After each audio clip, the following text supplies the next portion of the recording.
Should you quit while you're ahead?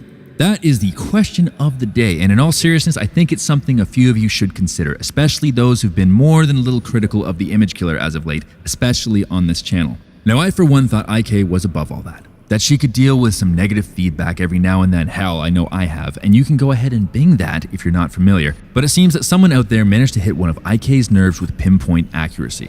Some of you have been here for a while. Luna, Plum, Troniak, Ozimba, just to name a few. I appreciate that. I really, really do. But going forward, I'm going to suggest an air of caution in what you're posting, at least in the comments on the episodes, because it is now confirmed, not suspected, confirmed that IK is following a little bit closer than we originally thought, which is both flattering and terrifying, but mostly terrifying considering this week's victim was a longtime subscriber of this channel. I'm Ben Robinson, and here's what we know. Our clue last week was the bridge with the noose and the numbers 313-3, and at the time, I couldn't think of anything that those numbers could be related to, which turned out to be a little bit closer to home than I would have liked. In case you're wondering, I now believe that 313-3 refers not to carboxymethylcellulose, but to CM3, specifically Caller Monday number 3. The first episode which Madman Mikey 007 commented on, and yes, unfortunately, he is the victim this week, which is why I'm warning the rest of you to mind your P's and Q's. Madman Mikey 007, aka Michael Rudorf, age 24, not much of an online presence. He popped up here and there on some chat rooms. He had a little over 200 Facebook friends, which are rookie numbers by anyone's standards. He was single, and his pride and joy was his car, a 2003 Hyundai Elantra.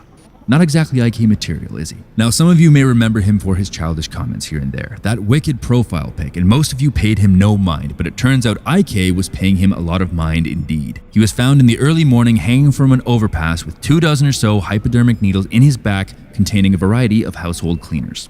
The coroners are still trying to figure out which of the chemicals actually did the damage to kill Madman Mikey, but I'm personally leaning pretty hard on drain cleaner as the culprit.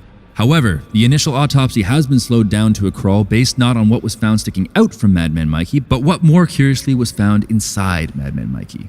Now, normally when an autopsy begins, it's pretty routine. Cut here, saw there, weigh this, but in this case, when the body of Madman Mikey was wheeled into the coroner's lab, they found that they didn't have to cut here and saw there because IK had already taken care of that for them and proceeded to stuff the corpse with about 10 to 12 kilos of garbage and compost. All of which now has to be processed and cataloged and tested for fingerprints, adding yet another massive time sink for Division 51 to dive into. Seriously, the overtime the lab techs are racking up must be ridiculous.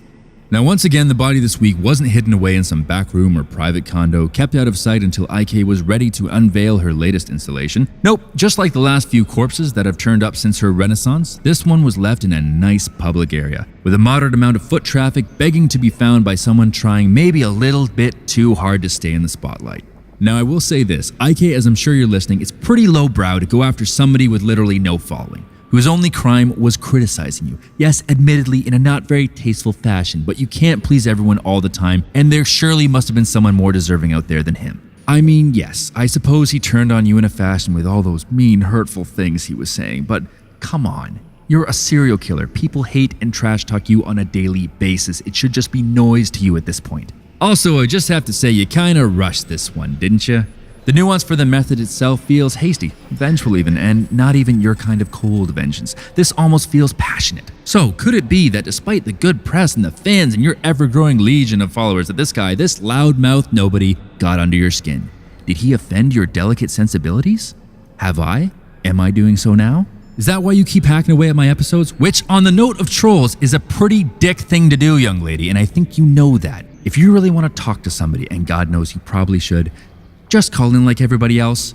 I'll make some tea, kick my feet up, and we'll unpack that H-bomb of a childhood you're lugging around with you together. And a final piece of friendly advice, maybe stick to killing people who actually deserve to die at least a little bit. Wouldn't want that brand to go off message. Or maybe that is the message. Maybe it's not just the big assholes in the crosshairs anymore, and just about anyone with a moderate to high dick streak is now fair game. And that is all I've got, guys. Good night.